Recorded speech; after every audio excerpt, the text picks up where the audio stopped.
Des centaines de millions de doses jetées à la poubelle. Le gâchis des vaccins périmés est considérable.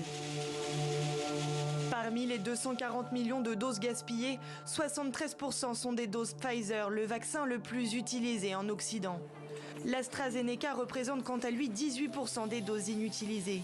Selon la Direction générale de la santé, la France aurait ainsi jeté 218 000 doses du vaccin suédo-britannique, controversé un temps pour ses risques de thrombose.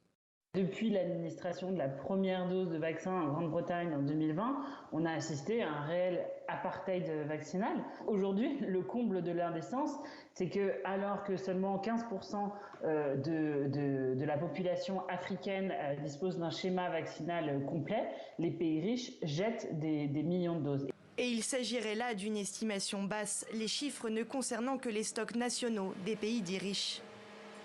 Encore difficile à répertorier, les doses gaspillées au sein des pays pauvres pourraient bien dépasser ce bilan déjà affolant. Et pour cause, les vaccins livrés aux pays du Sud seraient souvent envoyés à la limite de leur péremption. Les bénéficiaires du programme international COVAX en auraient ainsi refusé 100 millions durant le seul mois de décembre 2021, en raison, comme l'indique le quotidien français Le Monde, de leur trop courte durée de vie restante. Depuis plus d'1 an et demi, l'Afrique du Sud, l'Inde et une centaine de pays demandent à l'OMC la levée des brevets pour justement pouvoir augmenter la production locale de vaccins. Il existe des capacités de production qui sont sous-exploitées à cause des barrières juridiques où en fait la petite poignée de laboratoires pharmaceutiques détiennent des monopoles et des droits exclusifs sur la production de vaccins. Sur les 2,6 millions de doses d'AstraZeneca reçues par le Nigeria, par exemple, seuls 1,5 million ont pu être injectés dans le délai imparti.